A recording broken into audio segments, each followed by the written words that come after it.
In a frosty Canadian park, hidden deep beneath layers of thick ice, scientists discovered a bizarre skeleton they named the frozen dragon. The skeleton had been in the frozen ice for millions of years. It took experts decades to work out the species of this strange fossil. It was identified as a new genus of pterosaur. Pterosaurs were massive flying reptiles with wingspans of over 16 feet. Their heads were 3.5 times the size of their bodies. Pterosaurs lived 76 million years ago when they soared above the dinosaurs. Scientists described them as the biggest, meanest, and most bizarre animals that ever flew. The new genus has been named Cryodragon boreas, which translates to frozen dragon of the north winds. In 2013, a young mountaineer was climbing one of the tallest mountains in Western Europe, Mont Blanc. He noticed a strange metal box poking out of the snow. The mountaineer pried the box open and found that it was filled with precious rubies, emeralds, and sapphires. The climber immediately handed the box to the authorities. It was discovered that the box likely belonged to a passenger on one of 2 flights from India that crashed into the mountain over 50 years ago. The box was valued to be worth over $200,000, and authorities are still searching for the heir to the small box of treasures. In northwest Siberia in 2007, a reindeer herder was on an outing with his sons when he noticed something strange in the ice. The man realized it was a frozen mammoth calf and immediately contacted the local museum. The calf was named Luba and was the best preserved mammoth mummy in the world at the time of its discovery. Luba had been in the ice for 41,800 years and is around 30 to 35 days old. From trunk to tail, the mammoth calf is roughly the same size as a large calf. If you're interested in seeing for yourself, Luba travels to museums all around the world. On the frozen continent of Antarctica, covered in layers of ice and snow, is Mount Erebus, the frozen volcano. The volcano was discovered in the middle of an eruption in 1841 by explorers on an Arctic expedition. The volcano is over 12,000 feet tall and has been active for the last 1.3 million years. Deep within the middle of the volcano is a huge crater filled with large volumes of molten lava. The volcano has occasional explosions, which means it's classified as being in continuing eruption. However, these eruptions are nothing to worry about because they're generally rather small. Back in 1991, 2 hikers were traveling across the Italian Alps when they stumbled across a body that they presumed to belong to a recently lost hiker. The duo trudged back down the mountain to report their unfortunate findings.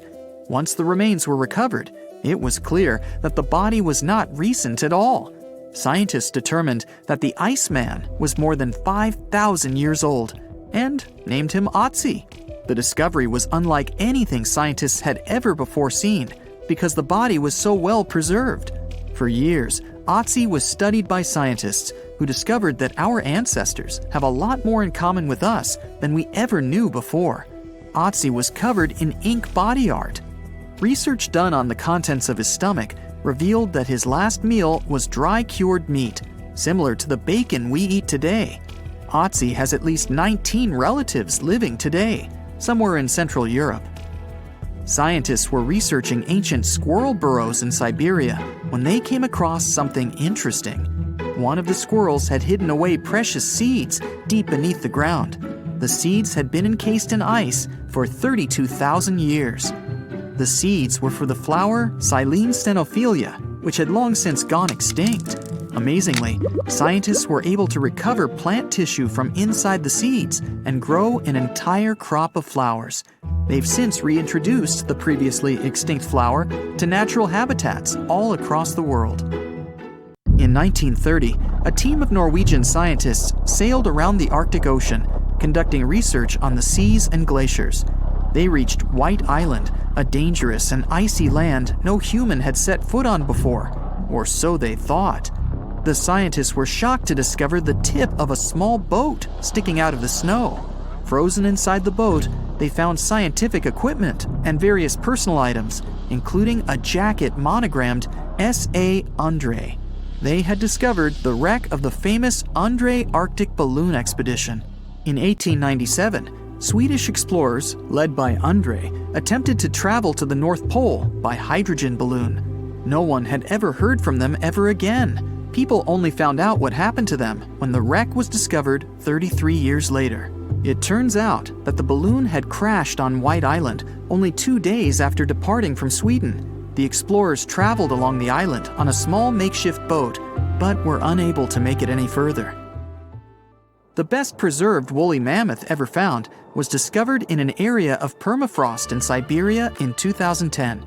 Scientists named the frozen mammoth Yucca, after the small village near where it was found. Yucca had been frozen for 39,000 years and is thought to have been around 6 to 8 years old. Because Yucca is so well preserved, it has been studied for years and provided new information about mammoths. In 2019, scientists reported that they were able to activate cells taken from Yucca's tissue. Maybe one day we'll have woolly mammoths roaming the land. From looking at pictures and videos of Antarctica, the continent appears to be freezing cold, covered in snow, and flat, except for a few small hills. Scientists believe that too. When studying the Gomburtsev Mountains in the early 2000s, they were shocked to discover that the small rocky hills were actually the peak of a gigantic mountain formation under a mile of snow. Using radar technology, researchers worked out that the mountains are really around 10,000 feet tall and sprawl across 750 miles. This is around the same size as the European Alps, except hidden under tons of ice and snow. At a gold mine in Siberia, a businessman was examining a nearby river when he noticed something interesting in the frost. It was a small woolly rhino calf that was later named Sasha. The woolly rhino has been extinct for 15,000 years. It's thought that Sasha could have been frozen in the ice for up to 39,000 years. Sasha is unique because it's the only full-body woolly rhino to have ever been discovered. Glaciers around the northern Italian town of Pelo have begun to melt. Artifacts from decades and even centuries ago have been discovered pouring out of the ice. Personal belongings from soldiers have been found, things like diaries, photographs, and even love letters. Historians have even uncovered an entire cabin preserved beneath the ice. The cabin was filled with hard metal helmets and clothes. In 1845, Sir John Franklin embarked on an ill-fated expedition to the North Pole. The crew traveled on 2 ships, HMS Erebus and the ironically named HMS Terror. The expedition met with disaster, and both ships were lost to the icy waters. In 2016, the HMS Terror was discovered by a team of researchers. Despite being lost for 170 years, the freezing cold waters had maintained the ship in pristine condition. Scientists described the ship as frozen in time. Dinner plates and glasses were still on shelves, beds and desks were still in order, and even the passengers' luggage appeared to be in good condition. The HMS Erebus was also discovered nearby, but due to changing water conditions, the ship wasn't in great shape. The glacial ice surrounding a mountain passageway in Norway that was notoriously used by the Vikings has revealed hundreds of ancient artifacts. One of these artifacts was a giant unopened wooden box that was welded together. Researchers were beside themselves with anticipation, waiting to open this box. They believed it would be filled with Viking treasures or artifacts that would give us an insight into ancient society. When they opened the box, all that was inside was a plain old beeswax candle. It turns out that this box wasn't actually as old as they thought it was. By analyzing the candle, they discovered that the box dates back to the 17th century. The age of the Vikings had ended by the 11th century. It's likely that the candle box belonged to a farmer who was shipping it from his summer farm to his winter farm to light up the long nights. We're in Siberia. It's so cold here that freezing gusts of wind are burning your face. All that white snow seems to be blinding you. This place resembles Antarctica because of the permafrost. Recently, a group of scientists researched one of the local rivers. With the help of a drilling rig, they extracted several samples of frozen soil. The scientists were shocked to find living creatures inside the ice.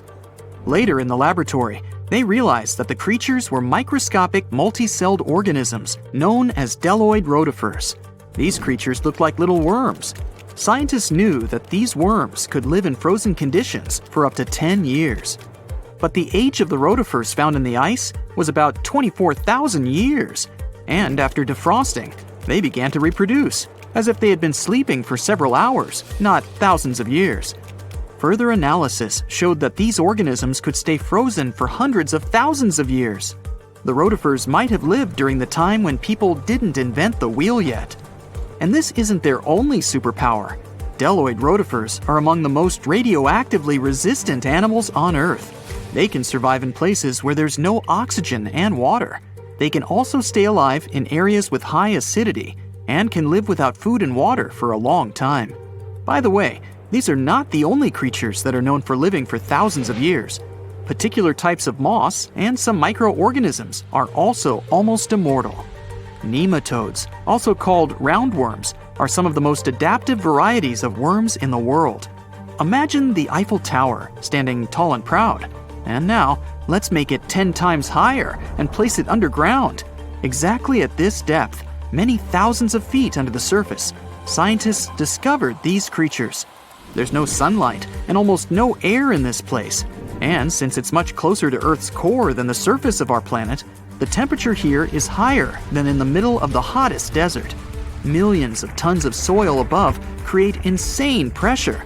But all this couldn't prevent life from developing here. When roundworms run out of air, food, or when the temperature becomes too high, they get into a unique state of stasis, or deep hibernation. In this mode, the worm's metabolism slows down, and almost all the processes in their bodies stop. The creatures can sleep for a very long time, and only wake up when the environment becomes more livable. By the way, you don't have to go so deep underground to find these creatures. Nematodes are found all over the world. They can live in hot springs, deserts, high in the mountains, among the harsh ices of Antarctica, or inside animals and humans. Our next invulnerable creatures are tardigrades, also known as water bears. These are microscopic, 8-legged invertebrates closely related to arthropods. It's impossible to see them with the unaided eye. But a conventional microscope will allow you to see tardigrades in detail. They look like minuscule bears. They're called water bears because they need a thin layer of water around their bodies at all times.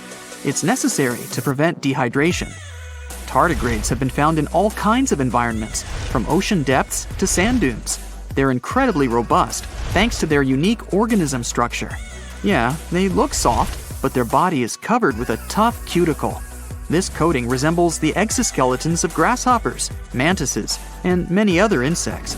Water bears shed their old layer of the cuticle when they need to grow. Each of their 8 legs has 4 to 6 claws, which helps them cling to any surface.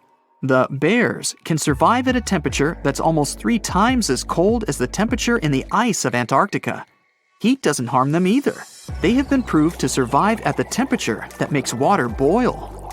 Also, water bears are not afraid of radiation and high pressure. In the depths of the ocean, pressure can destroy alloys of the strongest metals, but these creatures can withstand pressures 6 times greater.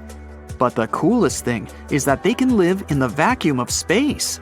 Our planet has a magnetic field. This is a shield that protects us from solar radiation. Tardigrades don't need this protection. They can go into near-Earth orbit and come back unharmed, all thanks to a protein protecting their DNA from ionizing radiation. Like other immortal organisms, water bears can fall into a state of cryptobiosis. Tardigrades pull their head and legs inside their bodies and fall asleep. If the surrounding conditions suggest freezing, drying out, or experiencing a lack of oxygen, they will remain in this barrel form until the situation improves. So those are microscopic organisms and microbes that can only be seen through a microscope. But how about something bigger? Meet ironclad beetles. They live in the southwestern US and Mexico. These insects cannot survive high temperatures, live without oxygen, or in conditions of increased radiation. But their shells are so tough that they can only be pierced with a drill or hammer. Their durable exoskeletons are made of a special substance, chitin. It can also be found in the armor of crabs or shrimp. And still, The chitin of the ironclad beetle is so durable that it allows this creature to withstand the impact of a car moving at high speed. In times of danger, they can hide their whiskers and strong legs in special recesses in their shell. Other animals can't bite through the armor, so they spit the beetle out and leave to look for lunch somewhere else. As soon as the danger disappears, the bug stretches out its legs again and goes about its business. Also, the armor saves the beetles from dehydration, which is very useful in hot areas of Mexico and the southwestern US. Inside the exoskeleton, they can store moisture. In other words, these bugs can absorb water whenever they find it and transport this liquid inside themselves. The next creatures are incredibly fragile, but they know how to survive in places where almost no other animals can live. We're going to the southeast of Romania, near the Black Sea. Here, on a desolate wide plain, you can notice a pit. This is a mine leading deep underground. The air on the surface of our planet usually contains around 20% oxygen, but in the mine, it's only 10%. Inside the cave, the air also has an increased content of hydrogen sulfide and carbon dioxide. People can't breathe there without an oxygen tank. We can probably say that the water and air there are poisoned. Almost no animals would be able to survive here. Still, 48 species of living organisms have been found in this cave. 33 of them are newly discovered species. And they aren't the only microbes or bacteria that can't be seen without a microscope. Something bigger lives here. Strange white snails crawl over the walls of the mines. Transparent shrimp and a bunch of unknown kind of leeches swim in the water. White centipedes with huge whiskers and creepy white spiders run on the ground. And they all have been growing here for almost 5 million years. You might notice a water scorpion and another unidentified species of this animal. It doesn't look like its relatives living in hot sands or tropical forests. No living creature here looks ordinary at all. All animals are either white or transparent. They have no eyes, but are equipped with long paws and antennae whiskers that help them navigate in this dark space. The deeper you go into the cave, the less oxygen the air contains. But the number of living organisms is increasing. The air is filled with methane and carbon dioxide. All the inhabitants of this cave have never seen the light of the sun and have never gone out of the darkness. It seems impossible to survive in such conditions where plants don't produce oxygen. The answer to the question of their survival is hidden in a small lake. The surface of the water is covered with strange foam. If you look closely, you can see that this white substance is alive. It resembles soft, wet paper that is easy to tear. The thing is billions of living organisms, bacteria called autotrophs. There's much more carbon dioxide in the cave than there is outside, and these bacteria, like plants, absorb it. But they don't do this with the help of photosynthesis, which means they don't need sunlight. They use water for chemosynthesis. What these bacteria secrete is food for other bacteria, and these other bacteria are food for bigger creatures. A unique food cycle that you can't find anywhere else on the planet only exists here.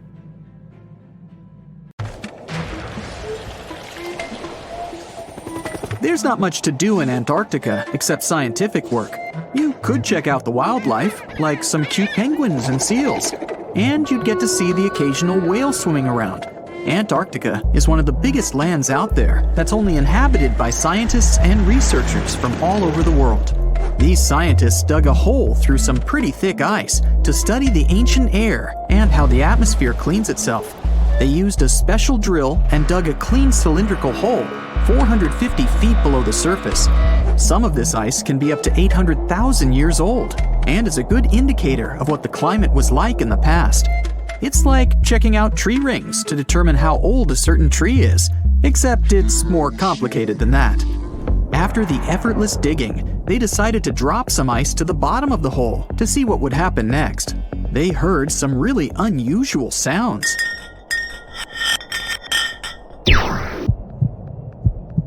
It felt like being on a spaceship traveling through a bunch of obstacles with many rocks smashing into each other. The pitches changed over the quick descent of the block of ice, ranging from high pitch and ending with a low heartbeat-like sound. The scientists were puzzled when they first heard this and dropped some more ice, only to find out that the same type of sounds were being produced, just in different variations. They couldn't tell what was down there and, more importantly, why these kinds of sounds were produced. Antarctica boasts quite a few volcanoes, many of which are under super thick sheets of ice.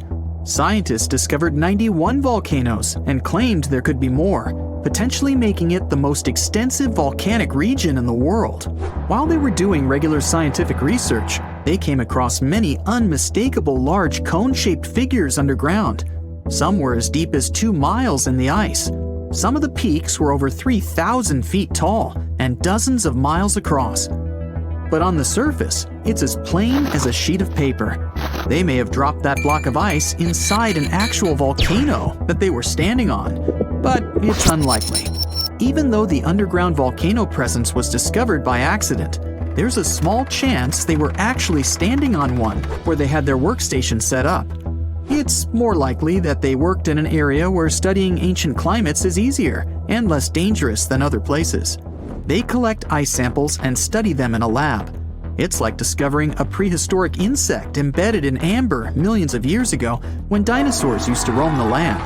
But instead of little bugs, scientists study ancient dust, air bubbles, sea salts, volcanic ash, and anything else that may have come from the environment. They can practically tell how the climate was during that time. These ice samples might show that Antarctica's western ice sheet melted when the Earth's climate warmed up. If it did, then it's likely to happen again. That would mean sea levels rising, affecting coastal cities and small remote islands. But scientists aren't sure it's true, despite some evidence to back it up. The process of studying ice samples can take a week or even a year, depending on what they find. They crush or melt the sample bit by bit. And like those tree rings, the deeper the layer, the further we go back in time. In order to study ancient bubbles trapped in ice, researchers have to crush the samples under a vacuum hood to keep the air out while extracting the air and putting it in vials. There are various instruments and devices to study the ice samples, but because it's so sensitive to damage, each measurement must be in a clean room setting so that nothing gets compromised. The scientists have to wear proper bodysuits and many layers of gloves and constantly get ventilated. Even something as tiny and insignificant as a fingerprint can ruin a sample. They look for certain patterns to see changes in the atmosphere's composition and temperature. But dropping a few blocks of ice down a hole wouldn't be so bad. The reason why it made such a peculiar sound is the same reason why a moving car sounds different when it's honking than when it's stationary. The scientific word for it is the Doppler effect. It's an obvious change in the frequency of a wave with respect to an observer who is moving relative to the wave source. The effect doesn't mean the frequency of the sound changes, it just shifts. And this can be said about other types of waves, like water and light. But sound waves are the most popular ones when it comes to the Doppler effect. So, when the scientists dropped the ice block down the bottom of the hole, the sound waves traveled back up and bounced around the narrow tube where they drilled. That's why they got the pew pew sound. Let's not forget that this ice block traveled 450 feet beneath us. Oil ships dig holes in the oceanic crust that go thousands of feet beneath the Earth. The Kola Super Deep Borehole in Russia is the deepest hole ever made by humans. It goes more than 40,000 feet below the surface and took almost 20 years to reach 7.5 miles. Below it is only half the distance to the mantle. In terms of the whole Earth, this very deep hole is literally scratching the surface. This wasn't a hole to dig for oil, and wasn't in the ocean either. The drilling was stopped in 1992 when the engineers found out that the temperatures were 100 degrees Fahrenheit higher than they predicted. And then it was abandoned, and it's just been a barren hole now. But that's the closest we've dug to the center of the planet. The scary thing is that some of the workers on the site could hear voices coming from within. All the way in Yemen, an ancient hole exists in Barhout, in the east of the country in the middle of the desert. It's actually closer to Oman than to the capital Sana'a. This hole has puzzled experts and locals. Unlike the holes in Russia and Antarctica, This wasn't man-made. Or was it? It's been around for many years, and the locals try to steer away from it. They don't even like talking about it, since they claim it brings bad luck to those around it, or to whoever utters its name. They claim it was created as a prison for spirits, but many rule that out. The hole is 98 feet wide and somewhere between 330 to 650 feet deep. You can also hear strange sounds coming from the inside. But according to some scientists, the well has little to no ventilation and barely has any oxygen down there. So it's unlikely that anyone or anything lives down there. The Challenger Deep in the Mariana Trench caught some low-pitched grumble sounds in March of 2016. Some of these grumbles were followed by screeches. They caught these sounds in a span of weeks, using a titanium-encased microphone so that the immense pressure of the lowest point on Earth wouldn't crush it. They had to lower it slowly as well, since it's 1,000 times the atmospheric pressure at sea level. For 23 whole days, the microphone recorded typical sounds of whales passing by and boats sailing across from above, and even rumbles of nearby earthquakes, but they still couldn't determine what caused those initial sounds. The researchers couldn't understand if the noise from the bottom of the Mariana Trench was caused by humans or was natural. They also wanted to know if these sounds affected marine life, like dolphins and whales that rely on echolocation.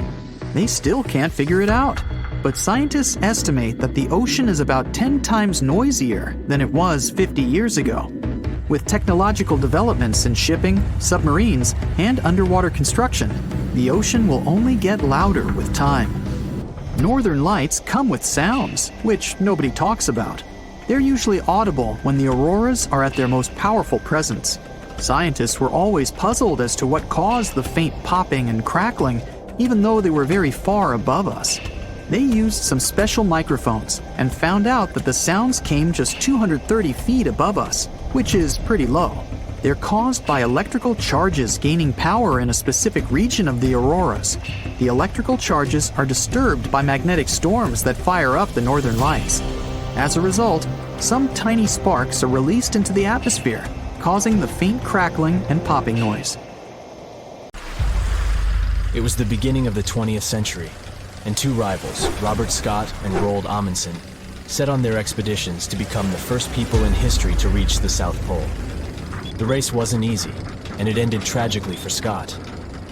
Amundsen has won and set his tent on the pole before his rivals. A member of Scott's expedition known as Terra Nova, British geologist Thomas Griffith Taylor, not only survived the harsh conditions, but also made an unexpected discovery. He found a waterfall of what appeared to be blood at the rocky base of the glacier, which now has his name, in 1911. It took scientists more than a century to figure out what is behind the eerie coloring. A team of American scientists journeyed to Taylor Glacier with powerful electron microscopes to analyze its contents. Previous studies had scratched the surface of the Crimson Enigma, but no one had previously done a full-scale analysis of its mineralogical makeup. These researchers unleashed a whole arsenal of analytical equipment and spotted little iron-rich nanospheres. These teeny-tiny particles, 1/100th the size of human red blood cells, originate from ancient microbes. They flourish abundantly in the meltwaters of Taylor Glacier. These nanospheres are jam-packed with iron, silicon, calcium, aluminum, and sodium, forming a unique composition that paints the subglacial water a vivid shade of red. These nanospheres don't have the usual crystalline structure found in minerals, which is why previous detection methods failed to spot them. Taylor Glacier's icy depths harbor an ancient microbial community that has thrived in isolation for thousands or possibly even millions of years. This discovery could help us in the search for life outside of Earth. Dr. Ken Levy, a research scientist at Johns Hopkins University, has some impressive expertise in planetary materials and the analysis of Martian samples. He decided to find out what would happen if a Mars rover landed in Antarctica. Could it figure out what makes bloodfalls so mesmerizingly red? So, researchers treated bloodfalls as a simulated Martian landing site. They used techniques inspired by the rovers exploring the red planet. The samples they collected were sent to Johns Hopkins processing facilities. There, Livy unleashed the power of transmission electron microscopy and revealed the enigmatic nanospheres. He made the conclusion that our current methods of analyzing other planets' surfaces with rovers fall short. They can't unravel the true nature of environmental materials, especially on chilly planets like Mars. These materials might be super tiny and non-crystalline, throwing off our detection methods. To truly grasp the essence of rocky planets, we'll need transmission electron microscopes. Strapping one onto a Mars rover isn't feasible yet, but it could mean a start of a new era in space exploration. Have you ever seen a waterfall on fire? Every February, when the stars align just right, Horsetail Fall in Yosemite National Park gets a sensational makeover. As the sun sets, its rays hit the waterfall at the perfect angle, transforming it into a blazing display of vibrant orange and red hues. We don't know exactly who and when discovered this natural miracle. The original valley dwellers may have known about it, but they kept it to themselves. It wasn't until 1973 that photographer Galen Rowell captured the first known photo of the waterfall, bringing it into the limelight. Since then, the firefall has become a global sensation, spreading like wildfire on social media and drawing crowds from far and wide. This magnificent cascade draws hundreds of spectators every year, but they can only see the show under certain conditions. First things first, Horsetail Fall needs a flowing stream. If there's not enough snowpack in February, the waterfall won't have enough water to create the magic. The temperatures must be warm enough to melt the snowpack during the day. If it's too chilly, the snow will stay frozen, and the fiery spectacle won't ignite. Second, we need a clear western sky at sunset. Those sunbeams need a straight path to hit Horsetail Fall and make it come alive. And since the weather in Yosemite is ever-changing, clouds can magically clear up just in time for the show. If all the conditions are just right, you'll witness the Yosemite Firefall in all its glory for about 10 minutes. The mystery of the sailing stones in California's Death Valley National Park has puzzled scientists for years. Heavy stones seem to have a mind of their own and move across Racetrack Playa, a dried-up lake bed. They leave behind a trail on the cracked mud. There were all kinds of theories to explain this phenomenon, from magnetic fields or dust devils, which are strong whirlwinds, to mischievous pranksters. No one has actually witnessed these rocks in action, which only added to the mystery. In 2006, a NASA scientist named Ralph Lorenz entered the scene. He was studying weather conditions on other planets, but he couldn't resist the allure of Death Valley and those elusive sailing stones. He had an eureka moment while tinkering at his kitchen table with a Tupperware container. Lorenz filled the container with water, leaving a small rock poking out, and chucked it in the freezer. Then he placed this icy construction in a big tray of water with sand at the bottom and gently blew on it. The rock began to glide across the water, leaving a trail in the sand. Lorenz had been studying how ice can make big rocks float and move along tidal beaches in the Arctic Sea. Applying this knowledge, he and his research team figured out that, under certain winter conditions in Death Valley, enough water and ice could form to make the rocks float across Racetrack Playa in a light breeze. And as they glided, they left their mark in the muddy terrain. The River of Five Colors, Cano Cristales in Colombia, has the unofficial title of the most beautiful river in the world. For most of the year, it looks like any other regular river. The real magic happens between the wet and dry seasons, when the water level is just perfect. This unique river floor is lined with a special plant, and when the conditions are right, it bursts into a dazzling display of colors. Think vibrant reds, stunning yellows, and lush greens, all mingling with the blue water. It's like stepping into a living rainbow with 1,000 shades in between.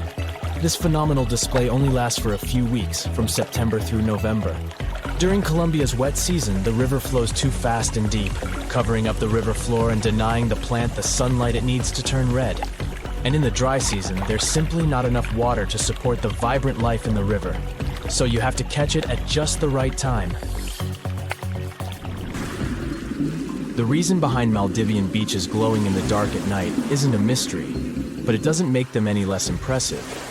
It happens thanks to the bioluminescent plankton. These tiny creatures are like little underwater disco balls, emitting a cool blue glow when they are agitated or on the move. Imagine walking along the shoreline and leaving behind glowing footprints. You can even take a night swim amongst these magical plankton. Researchers have discovered that their bioluminescence is actually a clever defense mechanism against predators. When these microorganisms flash their little blue lights, it disorients and surprises their attackers. The plankton produces this light using a chemical called luciferin. These enchanting plankton can appear at any time of the year. The best chances of seeing them in all their glowing glory are from June to December. During this period, there's a higher volume of plankton in the seas of the Maldives, creating the perfect conditions for a luminous show after the sun sets and the night sky takes over. You'll only witness the magic of bioluminescent plankton when tidal currents bring them close to the shore in large numbers. It's hard to predict exactly when this spectacular show will happen, so make sure to do your research and prepare to take photos with a high ISO to capture it, exactly like it looks in travel catalogs.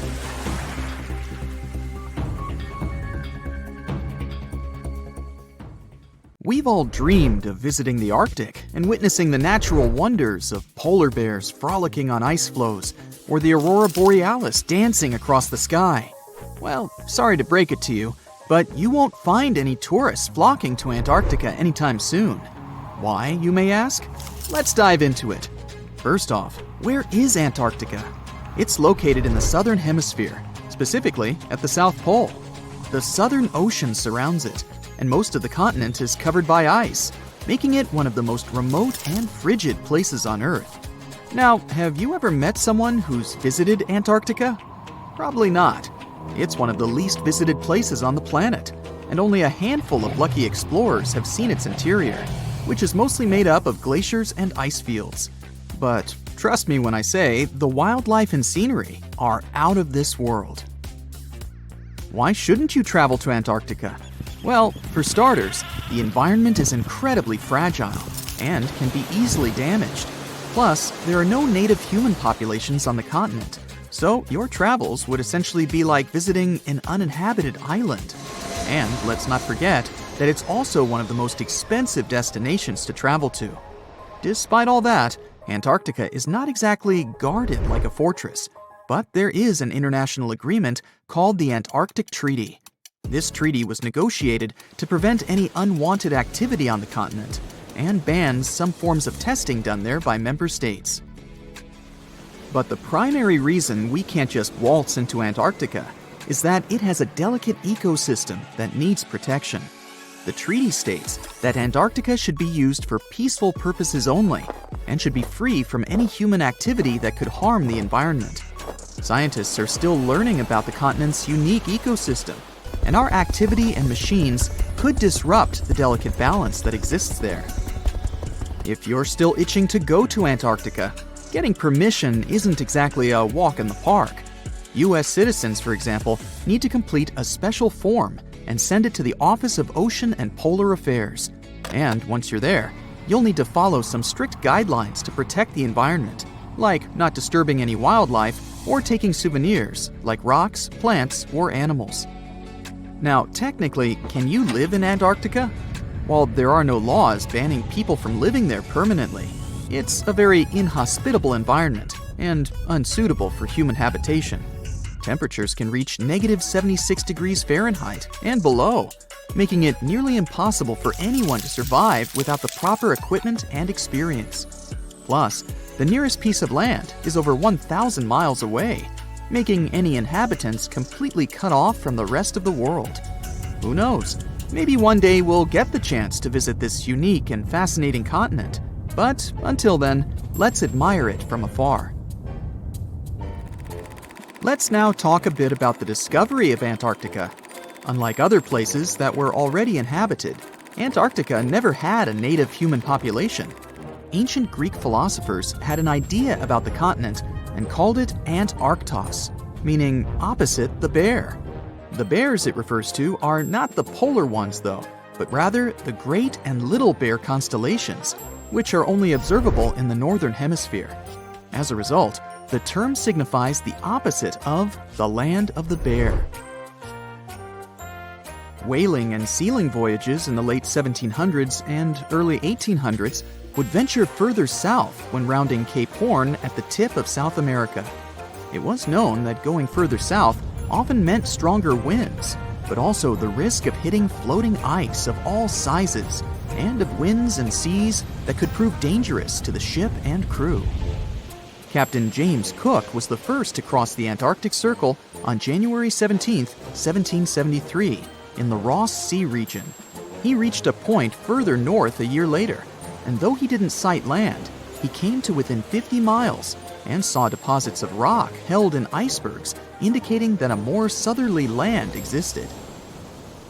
The first sighting of Antarctica is widely acknowledged to have taken place in January of 1820, during the voyage of two ships under the command of Captain Fabian Gottlieb von Bellingshausen, as part of a 2-year exploratory expedition around the world to discover new lands. The captain's ships were the first to have crossed the Antarctic Circle since Cook. The first undisputed landing on Antarctica didn't happen until much later, on January 24, 1895, at Cape Adare during the whaling voyage of the ship Antarctic, led by Henrik Bull. A small boat with 6 or possibly 7 men on board rowed ashore during calm conditions. You might not believe it, but Antarctica is actually a desert. With all that ice, you'd think it'd be like a winter wonderland with snowball fights and hot cocoa all day long. When we think of deserts, we picture camels and cacti and people struggling to find water. But in Antarctica, it's a whole different story. The struggle isn't to find water, it's to find anything that's not covered in ice. And the average rainfall has been just over 0.4 inches in the past 30 years. That's like a few drops of rain compared to what we're used to. So technically, it's not the dunes or sizzling heat that makes a desert, well, a desert. It's the lack of precipitation. But don't worry, if you ever find yourself lost in Antarctica, you won't have to worry about getting thirsty. Just make sure you bring a jacket and some mittens, because it's cold enough to make you into a popsicle. Not only is Antarctica one of the driest places on Earth, but it's also the coldest, the windiest, and the highest. Talk about overachieving. The penguins and scientists down in Antarctica have at times found themselves in a bit of a pickle when it comes to time. You see, unlike the rest of us on this big blue planet, there is no Antarctica time zone. All the lines of longitude meet at a single point at the South Pole, making it a bit of a head-scratcher when trying to figure out what time it is. Now, you might be thinking, but how do the scientists and researchers keep track of time down there? Good question. They typically stick to the time zone of the country they departed from. However, with stations from all over the world on the Antarctic Peninsula, things can get a little wacky. Imagine trying to coordinate with your neighboring countries without accidentally waking them up in the middle of the night. You might think that not much could survive in a place where the temperature is extremely cold, the sun barely shows up, and the wind could blow you away faster than a tumbleweed. Well, as in many places on Earth, life found a way in Antarctica too. Believe it or not, this frozen continent is buzzing with activity. It's home to billions of krill, which in turn attract lots of seals and more penguins than you can shake a fish at. But don't let their cute and cuddly appearance fool you. Penguins are the ultimate swimmers, with streamlined bodies that would make Olympic medal winners jealous. They come ashore to breed and chill, but their real talent is stealing pebbles from each other and forming mathematically precise huddles to stay warm. Antarctica is also home to the largest species of penguin on Earth. It's called the emperor penguin. Sure, these creatures are flightless birds, but that doesn't mean they can't jump. In fact, some of them can leap up to 120 inches. And let's not forget about the seals. With their furry bodies and special songs, these marine mammals are protected by the Antarctic Treaty, and they're thriving in the cool waters of the Southern Ocean too. But the real stars of the show are the whales. During the Antarctic summer, these huge creatures show up in droves to chow down on the abundant krill. It's indeed like a whale buffet down there. Antarctica is the most remote continent on the planet. It has 90% of the world's ice. but it's considered a desert because the annual rainfall is only about 8 inches. You'd probably never think it was a desert if you look at it, since it's white and full of wildlife. But Antarctica is not only what it appears to be on the surface. There is so much hidden beneath it, and even above it. Atlantis has long been a mystery for humankind. Did it ever exist? And if yes, where was it located? One of the theories supports that the Atlantean civilization could have thrived and flourished in the Antarctic continent when it was still uncovered by ice. Due to the Earth's cyclical eras, this is the periods of ice and interglacial periods. It was believed that Antarctica was actually a tropical forest. And, well, a recent Google Earth picture found some interesting ruins, buried deep within a lake bed on the icy continent. It's unclear to which civilization these remains belong to, but some theorists believe that it could perfectly be Atlantis. And these frozen Antarctic lakes are holding much more under them. In the 1970s, scientists were surprised to find large lakes under the ice plaques in the frozen continent. Over 400 lake beds are believed to exist under layers of ice.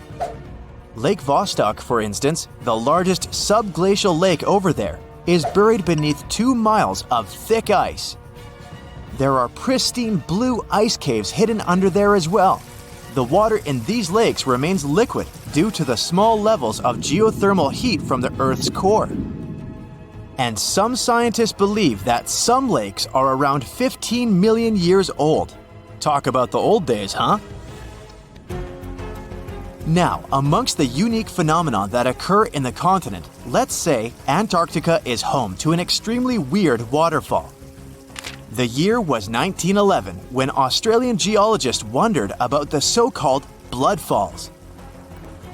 He was extremely puzzled by this red stream of liquid pouring from a small hillside amongst the Antarctic ice. After years of studying it, it was understood what caused the redness was the high iron content in the water. The last piece of the puzzle came when scientists discovered that there was an underground lake with water full of oxidized iron nearby, which was what caused the blood fall to exist in the first place. And speaking of puzzles, this image might be quite puzzling. After all, why on earth would anyone need to take cash to Antarctica? Well, a little history first. Back in 1956, the US founded McMurdo Research Station, which is the biggest science hub in the continent to date. At its peak, the McMurdo Station hosts from 200 to 1,000 scientists. And these people need money to buy coffee, pizza, and other things to meet their daily needs. That's when Wells Fargo decided to install an ATM there. Oh, and they even set a Guinness World Record this way. The Wells Fargo ATM at McMurdo Station is the most southern one in the world. And it's the loneliest ATM in the world as well, as there isn't another one for hundreds and hundreds of miles. The freezing temperatures in Antarctica can make the continent hostile to human life. Actually, Antarctica is the coldest, driest, and windiest continent on our planet. The average temperature along the coast is around 14 degrees Fahrenheit, but as you head towards the Antarctic hinterlands, it gets even colder than that. The interior of the continent can register temperatures of around -71 degrees Fahrenheit. On the bright side, these freezing conditions can account for some mesmerizing phenomena, such as ice bubbles. These bubbles frozen inside some Antarctic lakes are bubbles of methane gas. The gas released from the melting of glaciers ends up freezing midway and makes for a beautiful and exotic scene. I guess methane never looked this pretty before, did it? A few years ago, scientists were taken aback by a giant hole the size of the Netherlands in one Antarctic lake. For scale, that's more or less the size of Lake Michigan. These holes are called polynyas, and they are a natural phenomenon in the continent. However, this one is the biggest scientists have ever seen since the 1970s. So you'll understand, polynyas are massive holes in a sea of ice. Most of them occur along the continent's coast, but this new one was found in the Weddell Sea, much farther from the shore. Scientists are still trying to understand how that happened and what its implications are for the climate in the region. There's one feature in the continent that looks completely man-made and has even sparked several theories around the world regarding its origins. I mean, this formation looks exactly like other man-made pyramids, doesn't it? The only difference is that this is actually a natural rock formation and has existed for a very long time. It was first found during an expedition in the 1910s and was kept secret ever since. It was nicknamed Pyramid, but its correct scientific name is Nunatak, which is simply a peak of rock sticking out above a glacier or an ice sheet. There are other famous peaks that look pyramid-shaped, such as the Matterhorn in Switzerland. So no, this really isn't a human construction, we're sure of it. And the list of fascinating discoveries on the ice continent goes on. An artificial intelligence program was analyzing a set of data on Antarctica when it came across a stunning discovery. There may be up to 300,000 undiscovered meteorites to be found in the icy field of the continent. The truth is, meteorites have been falling on the continent for millions of years, but it was only 110 years ago that the first one was found. And guess what? Recently, researchers found a Martian meteorite in East Antarctica. It was the biggest one found in the last 25 years, and it weighed about 165 pounds. Now, usually fire and ice are rather a tricky combination, so I'm guessing you wouldn't say that Antarctica hosts an active volcano, right? But it does. The volcano, known as Mount Erebus, is the southernmost active volcano in the world with liquid magma and lava boiling for eons. Actually, Mount Erebus has been active for over 1 million years, and it's Antarctica's second highest volcano with a height of 12,000 feet. We've mentioned before that Antarctica wasn't always icy, but could you imagine a huge rainforest covering the entire continent? This isn't science fiction, it's actually true. Leaf impressions and fossilized wood clearly show signs of tropical trees in the region. Fossil research has also revealed something magnificent. Antarctica is home to the oldest worm in the world.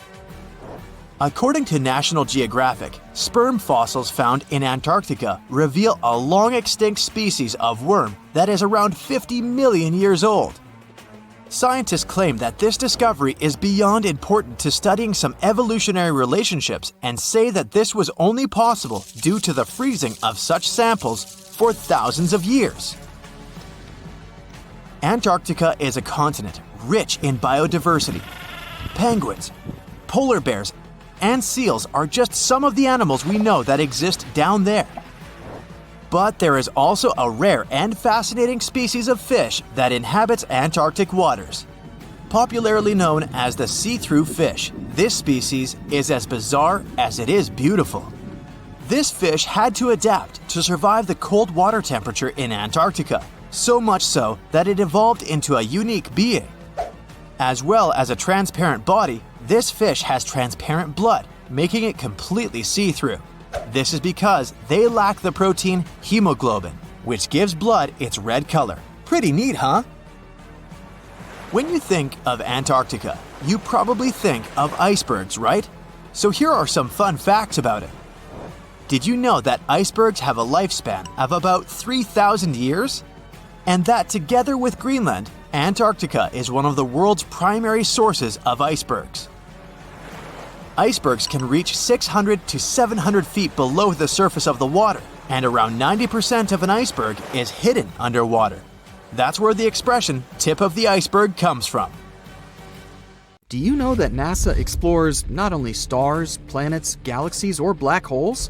Hard to believe, but yes. The agency also works on discoveries here on our home planet Earth. So what has NASA recently discovered? Is there life under the ice? While they were analyzing data recently, they discovered something unbelievable hiding under Antarctica's ice. And this discovery not only changes everything we know about the whole water system of the Earth, but it may also help with research about life in space. Humankind's existence might depend on understanding Antarctica and its secrets. So, the recent discoveries reveal vital information about our survival. But before we continue, let's see how much you know about this place, where it's only ice as far as your eyes can see. Antarctica is one of the world's 7 continents in the southern hemisphere. It's the 5th largest continent in terms of total area, and that means it's almost twice the size of Australia. Want to see real meteorites? Go to Antarctica. Due to its dry climate, Antarctica is one of the best places to observe space. But what's even greater is that you can find meteorites on the white surface of the continent. Scientists have already plucked about 45,000 meteorites from the ice, and they think they can see another 300,000. Since there aren't many terrestrial rocks there, it's easy for them to spot them, thanks to their dark color.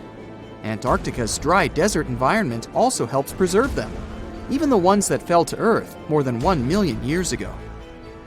And can you imagine any volcanic activity in Antarctica? It's hard. But this place is where fire meets the ice. West Antarctica is where most volcanic activity occurs. Scientists recently found that 138 volcanoes exist in West Antarctica alone. Wow! You would think that Antarctica is always cold, but no. Its coastal regions can get as warm as 50 degrees Fahrenheit. But have you ever wondered what Antarctica would look like if there were no ice? It may seem unimaginable now, but it was not always covered by ice. That was 34 million years ago, though, so nobody could tell how the continent's surface would be without the ice. But NASA changed that. They generated computer simulations and created the most accurate map of it as of today. What they saw was incredible. The continent was not flat at all like it seemed. It's pretty bumpy with valleys, rolling plains, and high mountains. But this was nothing next to what they had discovered under Antarctica's ice. So, what is it? Drum roll, please. NASA found 2 new subglacial lakes. And what's even cooler about it is that they spotted these lakes from space. How is that? If your answer is high-tech satellites, then you're right. In 2003, NASA launched a satellite called IceSat. It measured ice sheet mass balance and cloud and aerosol heights.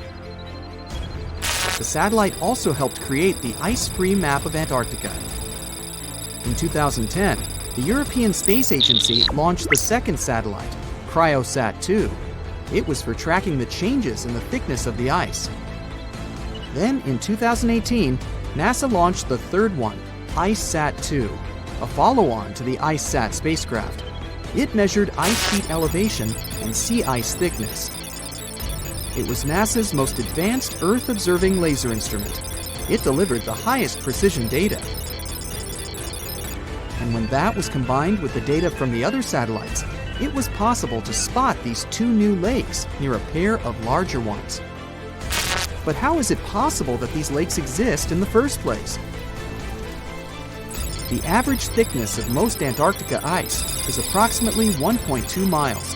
However, it can get over 1.8 miles thick in some places, especially during the winter. So, you might think that there's nothing under there, but science says otherwise. It's not quite possible to see it with your bare eyes, but the continent's ice is slowly but constantly flowing in different directions under the force of its weight. But scientists could not figure out how water moved for many years. That started to change in 2007, when data gathered from the IceSat provided insight into what hides beneath the surface. They first discovered an entire network of meltwater lakes connected under Antarctica's fast-flowing ice streams, and there were hundreds of them. Scripps Institution of Oceanography glaciologist Helen Amanda Fricker figured that the elevation changes measured by IceSat happened because of the dynamics of these lakes. They did not hold meltwater statically. Instead, they were filling and draining continuously over time through a system of waterways. And as they did that, the ice above rose and fell. But where do they drain? The ocean, of course, and it drains a lot. A recent study, co-authored by Fricker, found that the drainage of one lake flushed as much as 198 billion gallons into the ocean in only 3 days. Countless mysteries about how nature works are still waiting to be solved. But finding the 2 new lakes will give scientists a better picture of how fast the Antarctic ice sheet will change as the climate gets warmer, and how this will affect global ocean currents and sea level rise. The filling and draining cycle of the lakes also caused the ice sheet to suffer cracks and crevices. So, the information they find from these new lakes will also give them a better understanding of the damage on the surface of the ice. They will also be able to assess how this filling and draining system influences the speed at which ice slips into the oceans and seas. And that means they can evaluate how the added fresh water may alter marine ecosystems. This discovery may also suggest whether life is under the ice. Wow! Scientists drilled through about 3,504 feet of ice and found that water samples taken from one of the lakes contained approximately 10,000 bacterial cells per milliliter. Such a high number of bacterial life is a good sign, because that means the icy waters might also support higher life forms, such as microanimals, and one of these new lakes might even be their home. But the most exciting thing is that the new lakes might help them understand whether life on other planets is possible. Scientists believe any life below the frozen surface of the planet Mars might follow the patterns seen in Antarctica's lakes. So, there is a possibility that they might find critical new information on the type of life that may have existed on the red planet. You wouldn't want to be there during the winter, though. The lowest temperature on Earth you can experience is negative 128 degrees Fahrenheit. In 2010, there was an even lower temperature of negative 135 degrees Fahrenheit. And you may feel this cold much worse due to the strong and dry winds. Did you know that the size of the ice surface on Antarctica also changes throughout the year? It's about 1.2 million square miles during the summer, but when it's winter, it grows to 7.3 million square miles. Yet, despite the change, it remains the largest piece of ice on Earth. Sorry, Arctic, you lose. Do you know these cute little penguins? Consider these animals the locals, because there is no native population in Antarctica. It's a no man's land, because no single country owns it. But do you know who really owns it? 5 different species of penguins, seals, and killer whales. Ha. Despite the continent's harsh conditions, you can visit it as a tourist for fishing and research purposes. Around 5,000 people reside on the continent during summer at research stations. But when winter comes, the number naturally drops down to 1,000. Antarctica's ice blanket makes up 70% of the world's freshwater reserves. Imagine what would happen if it melted. The global sea levels would be raised by almost 200.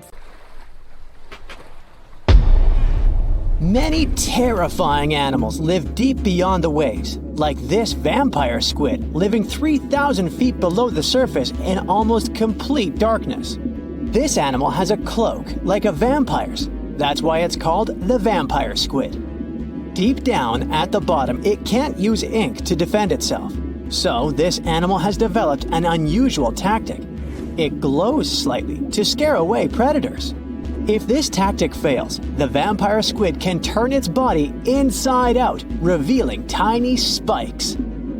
When you translate its scientific name, Vampiroteuthis infernalis, it literally means vampire squid from the nether. Despite its terrifying looks, it's a harmless ocean animal. This previous creature was not from space, but this object definitely is. Before Elon Musk found a way to reuse rockets, NASA would simply drop old ones after launching astronauts into space, most of the time in the ocean or deserts. In 2012, Jeff Bezos launched a mission to find the Apollo 11 rocket. They found it by using sonar, but it was in terrible condition. It was sitting on the bottom of the ocean, not far from the predicted site. They were able to rescue the engine and reconstruct 2 of them. The most famous lost city is Atlantis, but sadly, we still haven't discovered it. However, Heraklion was also just a myth until one British pilot saw something that looked like a city while flying over the Mediterranean Sea. He reported it, and 60 years later, a group of divers went there. They were shocked when they found an entire city underwater. It was loaded with artifacts that could tell us a lot about the history of the place. Now it's one of the best underwater archaeological sites in the world. It's believed that the rising sea caused the whole city to go underwater. The Titanic sank in 1912. The wreck was claimed to be officially discovered 74 years later. In reality, though, a fisherman found the Titanic 8 years earlier while fishing in the Atlantic Ocean. He was pulling out his net when he spotted a head stuck in it. Luckily, it was just a doll's head. Years later, after the fisher had passed away, his son sold the doll to a doll collector. She did a lot of digging and research on every person who had a porcelain toy on the Titanic. She found the owner of the doll. Ava Hart was on the Titanic and had a doll with her. Ava survived the catastrophe by a miracle, but her toy didn't. Hart even wrote about the doll in her journal, and every detail matched the toy found by the fisherman. The tripod fish lives deep in the abyssal zone, around 20,000 feet below the surface. It's adapted to such immense depths and uses its tripod fins to stay still on the bottom. This creature doesn't have big eyes, but even if it did, these eyes would be useless in the darkness. Instead, the tripod fish uses its fins like antennas to detect any movement in the water. This creature doesn't have much luck when it comes to its love life, so it had to develop unique tactics to reproduce. One fish can be both male and female. The next bizarre creature is the lizardfish. It has tons of razor-sharp teeth, a huge mouth, and really big eyes, which it uses for hunting. All this makes the animal look freaky. The lizardfish lives at depths of around 11,000 feet in the midnight zone, where there is zero light. This freak of nature basically eats everything it can fit inside its mouth, from small fish to other lizardfish.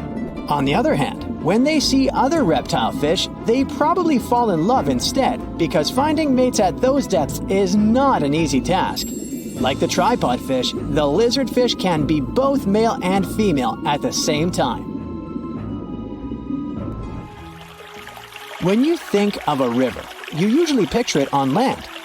Still, nature is quite unpredictable, and it created a river flowing under the ocean in California. It's running at a depth of around 2 miles. This river has everything that an ordinary river has: sunken logs, trees, and rocks. And despite its uniqueness, it's not the only one in the world. There are also others in the Amazon and Greenland. A terrifying creature was discovered near Angola's coast by a remote operating vehicle. It looks like it doesn't have a head or a body. It was sitting at a depth of around 4,350 feet below the surface. After doing research, scientists concluded it wasn't anything from a sci-fi movie. It was just a cluster of siphonophores stuck together. In 2015, some random guy was diving in Caesarea, and something shiny caught his eye. He reached out, grabbed it, and realized it was a gold coin. After that, he examined the bottom and found out that there were many more.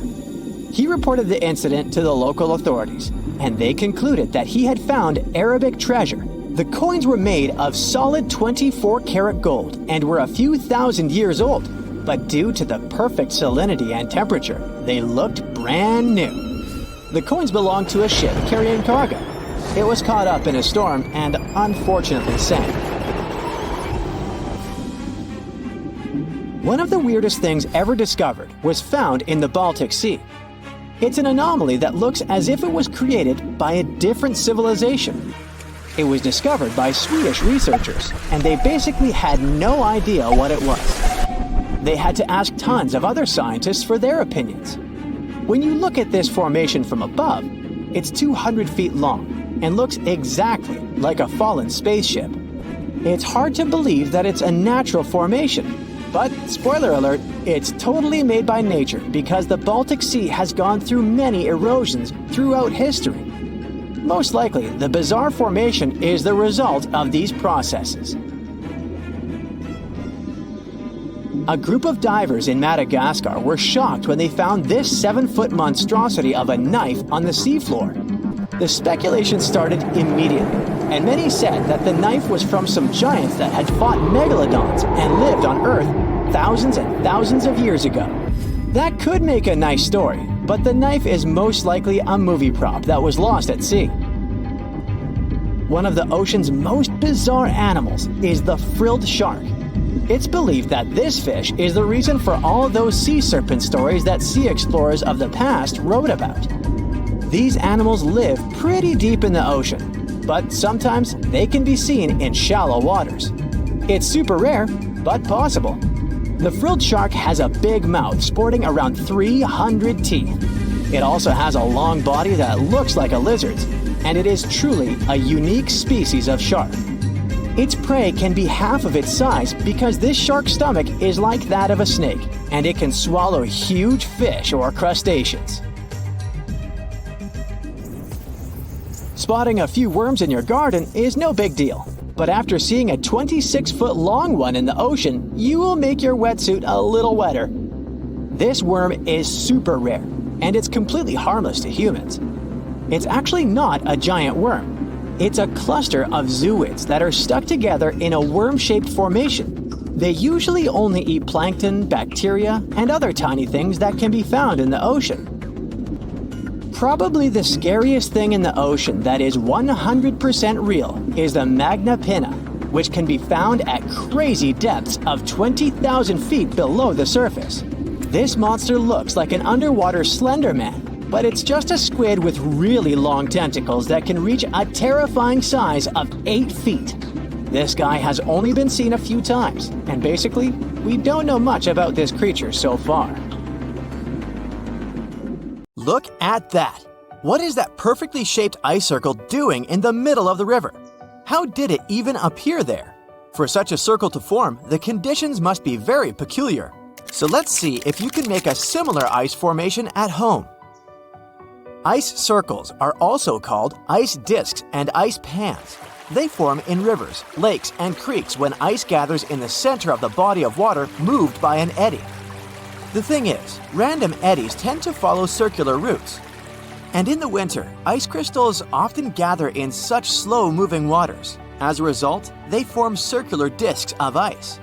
The current doesn't let these discs move away, it just slowly rotates them in one place. As an ice circle turns, it hits other chunks of ice or the shore and gets lathed down until it's perfectly round. There's another way for ice circles to form. When a body of water gets covered with ice, a current traveling underneath might break off a chunk of ice and start rotating it until it's shaped like a circle. These discs can be really large, up to 50 feet across. Another amazing ice phenomenon is called penitentes. These are snow formations found at very high altitudes. Numerous and closely spaced, they look like long, thin blades of hardened snow or ice that point towards the sun. These icy spires grow over snow-covered and glaciated regions in the dry Andes at a height of more than 13,000 feet. Some penitentes are just several inches tall, while others reach 16 feet. That's around 3 human heights. Such jagged structures form due to the process called sublimation. It's a bit similar to melting, but in this case, the sun turns the snow directly into vapor without melting it first. In other words, the ice skips the liquid stage and goes from its solid form to gas. Curved areas of the surface heat up and sublimate faster than others, forming dents. That's how penitentes get formed, and that's why they lean in the direction of the sun's rays. Now, this is called rabbit ice, and isn't it cute? This phenomenon has other names too. Ice flowers, ice wool, ice ribbon, pick Pick whatever you like. I'll stick to rabbit ice. It forms when the air has cooled down to freezing temperatures. But the ground hasn't frozen yet. Sap in the plant stems expands while freezing, and it causes cracks along the stem. What happens next is water gets drawn out through these cracks. It freezes once it comes in contact with the air. This process forms super thin layers of ice, creating something that resembles ribbons or petals of ice. The same phenomenon happens with woody plants, but in this case, the ice is even thinner, more hair-like. These ice formations are incredibly delicate, so if you want to see rabbit ice, look for it in the early morning in shaded areas. You can find frost flowers floating on the surface of a newly frozen lake or sea. In 2009, a team of scientists from the University of Washington was sailing near the North Pole. That's when they discovered a large field of these pretty ice formations. But the best thing was that when they melted a few of these blossoms, they noticed that the water contained an unusually large number of bacteria. But how do these amazing ice formations appear? The air must be extremely cold, colder than the surface of the ocean, and very dry. When the air is so different from the ocean, its dryness pulls some moisture out of the water. The air gets humid, but just for a while. The cold makes the water vapor heavy. No wonder the air wants to get rid of this additional weight. So, crystal by crystal, the air turns back into ice, creating delicate flowers, sometimes reaching up to 3 inches in height. The ocean literally blossoms. Needle ice also has many names, and the most creative of them are frost columns, ice fringes, and ice castles. This type of ice occurs in a similar way to rabbit ice, but the water gets drawn out from the soil surface through narrow capillaries. All this water freezes in needle-like columns. At first sight, these formations look like baled hay, but made out of snow. And actually, it's quite an accurate description. You know how hay gets rolled up into large balls? Well, the same way snow rollers form. The wind blows a chunk of snow along the ground. As it rolls, it picks up even more snow, growing in size. Snow rollers are usually cylindrical and hollow inside because the very first layer of snow often flakes away as the roller moves. These snow formations can get up to 2 feet in diameter. They occur when the temperatures are near melting and there is a fresh layer of fluffy snow on the ground. Oh, and it shouldn't stick to the surface it lies on. Don't forget about the wind either. It should be strong enough to make the roller, well, roll, but not too strong to break it apart. These conditions sound rather precise. That's why snow rollers are so rare. But it's not only ice that creates amazingly beautiful things. Fire can do it too. Look at Pele's hair. These thin threads may look golden and pretty, but they're very dangerous to pick up. The wind sometimes catches small droplets of lava coming from active volcanoes. These droplets get carried miles away from the vent and are stretched into super thin glass wires, also called hair lava. Some strands can be as long as 6 feet. Have you warmed up yet? Then it's time to cool down again.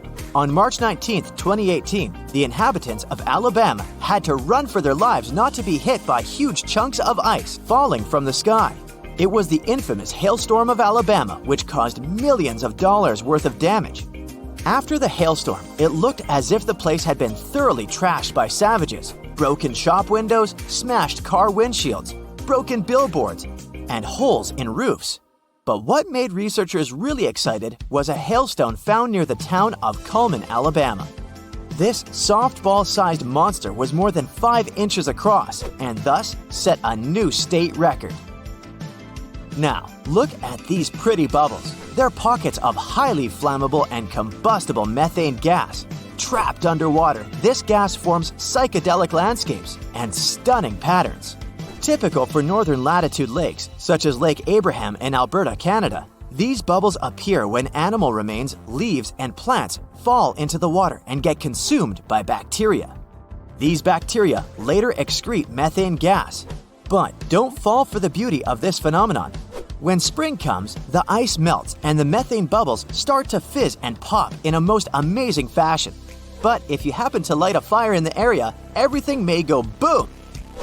Imagine surfing a perfect wave when it suddenly freezes. Well, it sure sounds creepy, Luckily, such things don't happen in life, right? Wrong. You can see mind-boggling frozen waves in Antarctica. These waves occur when the ice gets compressed and the ever-increasing pressure squeezes the air bubbles out of it. As for the beautiful blue color, it's the result of the ice melting and refreezing.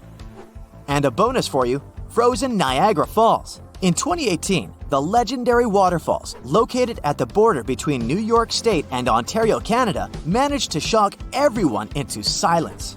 Tourists who arrived to admire the power of the roaring water were astonished to find Niagara Falls frozen. Jumping ahead of myself, the waterfalls weren't frozen per se, since such a feat is impossible for a mass of flowing water that huge, but microscopic water droplets that got airborne off Niagara Falls, as well as the mist, formed a crust of ice over the rushing water. As a result, you could be looking at the waterfalls and be sure that they were frozen. In reality, the water kept flowing, but it was hidden beneath the ice.